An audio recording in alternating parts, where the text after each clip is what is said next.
Здравствуйте, дорогие подписчики и гости канала. Надеюсь, что у вас все хорошо.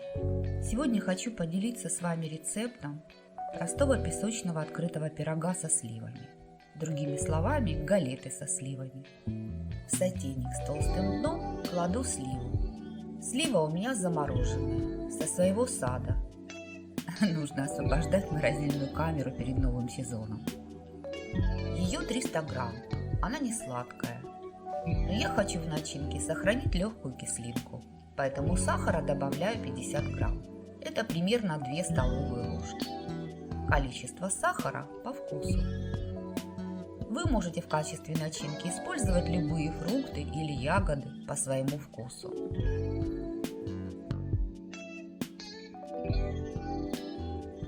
На медленном огне довожу сливу до кипения и растворения сахара. Мешаю, чтобы слива не пригорела. Список необходимых продуктов оставлю в описании под видео и в конце этого видео. Готовлю примерно 2 минуты. Здесь 20 грамм кукурузного крахмала. Это примерно 2 столовые ложки. Заливаю крахмал небольшим количеством холодной воды, чтобы его покрыть, и перемешиваю до растворения крахмала.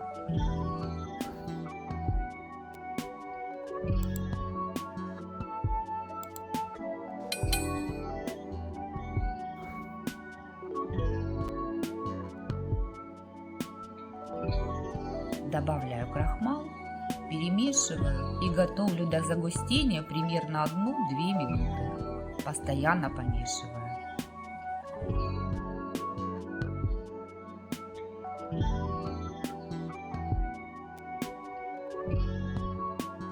Выключаю плиту и перекладываю начинку в миску, чтобы она быстрее остыла. Затем убираю начинку в холодильник, чтобы ее охладить. Готовлю тесто. У меня 220 грамм пшеничной муки. Просеиваю ее. Добавляю пол чайной ложки соды. Она у меня комочками, поэтому ее я тоже просеиваю. Добавляю щепотку соли и 50 грамм сахара. Это примерно 2 столовые ложки. Сахар по вкусу. Все перемешиваю до однородности. Добавляю 100 грамм холодного сливочного масла. Жирность моего масла 82%. Вы при желании можете использовать маргарин. Масло я нарезала на кусочки и охладила в морозильной камере. Перетираю масло с мукой в крошку. Полной однородности добиваться не нужно. Важно делать все быстро, чтобы масло не растаяло от тепла ваших рук. Можно масло натереть на терке. Должна получиться вот такая крошка. Тесто легко собирается в комок и также легко распадается. Добавляю 100 грамм охлажденной сметаны. Это 2 столовые ложки. Жирность моей сметаны 20%. Ее я только что достала из холодильника. Жирность сметаны по вкусу. И замешиваю тесто. Долго вымешивать тесто не нужно. Оно должно собраться в комок, быть мягким и не липнуть к рукам. Вот такое тесто получилось. Заворачиваю тесто в пищевую пленку и убираю в холодильник на 20-30 минут. На коврик для теста я положила бумагу для выпечки. На ней раскатываю тесто. Ориентируюсь на нарисованные на коврике круги, чтобы моя галета поместилась на противень. Скалкой, смазанной мукой, раскатываю тесто в круг, толщиной примерно 5-7 мм. Толщина теста должна быть одинаковой по всей поверхности.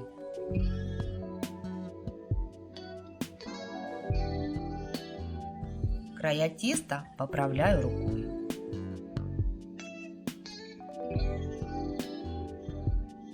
Выкладываю на тесто охлажденную начинку, отступая от края примерно 2-3 сантиметра. Равномерно распределяю начинку по тесту.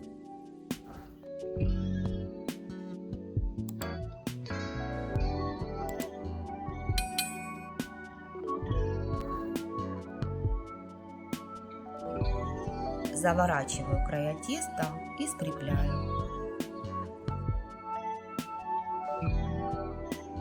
Перекладываю галету на противень и отправляю выпекаться в заранее разогретую духовку при температуре 180 градусов в режиме вверх-вниз на средний уровень, примерно на 30-40 минут, в зависимости от вашей духовки. Выпекаю галету до золотистой корочки. Готовность можете проверить зубочисткой. Моя галета готова, она выпекалась 35 минут. Даю ей немного остыть, перекладываю на поднос, украшаю сахарной пудрой по вкусу и даю полностью остыть. Вот такой красивый открытый пирог галета у меня получился. На мой вкус, это один из самых простых и вкусных пирогов из песочного теста. Меняя начинки, можно каждый раз получать новые вкусные пироги. И главное, использовать различные фрукты и ягоды, которых у меня еще много в морозильной камере. Список продуктов, которые я использовала для приготовления этой вкусной галеты со сливами, вы сейчас видите на экране. В моей семье очень любят различную домашнюю выпечку, в том числе и пироги. А мои мужчины особенно любят пироги на песочном тесте, поэтому их я готовлю часто. Приготовьте галету по этому рецепту, вкус пирога вам точно понравится. Отрежу кусочек. Тесто рассыпчатое, начинка с легкой кислинкой. Пирог не сладкий, в нем все в меру. Именно так, как я люблю. Готовьте с удовольствием. Приятного аппетита! Подписывайтесь на канал, оставляйте лайки и комментарии, делитесь видео с друзьями. Все это поможет развитию канала. А также не забывайте нажимать на колокольчик, чтобы не пропустить новые видео. А я на этом с вами прощаюсь, желаю вам мира, добра и благополучия. До новых встреч в новых видеорецептах. Пока-пока!